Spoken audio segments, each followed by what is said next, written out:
Akọdún Akúyèdún kí lẹ lè sọ fún wa nípa ọdún yìí. Lákọ̀ọ́kọ́ orúkọ mi ni olóyè Ẹfúnládé Adétúnjí bàbá ìwé Ọbàtálá àgbáyé. Òní jẹ́ àyájọ́ ọdún àwọn ìwé ní èyí tí a máa ń ṣe nínú ọdún Ọbàtálá àgbáyé ní Ilé Ifẹ̀. So eléyìí tá a ṣe yìí eléyìí ló máa pé ọdún kẹfà tí a ti ṣe ọdún yìí. Ọjọ́ yìí jẹ́ ọjọ́ tí a máa ń fi àyè sílẹ̀ láti jẹ́ pé gbogbo àwọn tó jẹ́ ìwé pátá tó jẹ́ ìwé ọmọ òrìṣà akẹ́wọn aṣètùtù agbẹ́tùtù lọ sí ìdí ẹgbẹ́ lẹ́yìn ìdí ẹgbẹ́ agbẹ́tùtù lọ sí ìdí odò olókun láti fi bẹ òrìṣà olókun pé a tún ti rọ́dún pé kí olókun kó ṣe kí kó taari ajé ńláńlá kó taari ọlá kó taari ọrọ̀ kó taari ẹ̀ sí wa.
ọdún yìí pé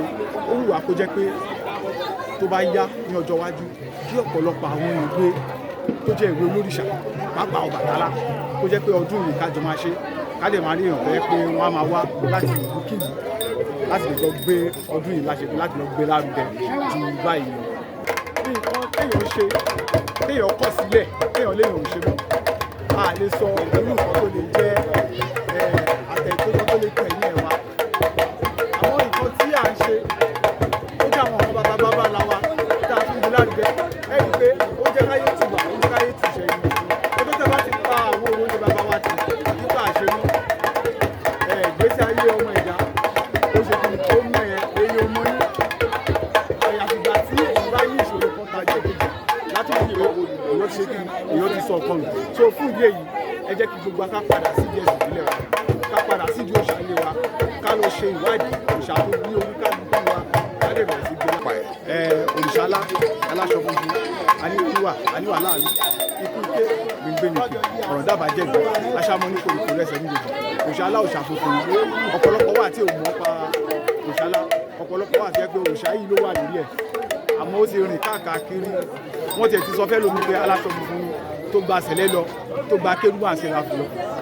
àtìgbà tó bá tó dé ìdí òrìṣà rẹ̀ oní atógbádùn tó fún ọ̀pọ̀lọpọ̀ àwọn tí ò mọ̀ pé ilé òòṣà Ọbàtálá wà ilé òòṣà Ọbàtálá rè ní wọ́ọ̀dù Ọbàtálá kẹ́ẹ̀kì ní Igbó-Tàpá ní Ilé Ifẹ̀ wọ́n tí ó bá jẹ́ ọmọ òrìṣàlá tí wọ́n ní pé kó lọ wá ojú sí ọ̀rọ̀ ilé ayé rẹ̀ tó o bá ti dé Ilé Ifẹ̀ o ò sì rí ọ̀nà àbáyọ Ilé Ifẹ̀ ní kó wá òrìṣàlá lágbà ẹ̀ sílẹ̀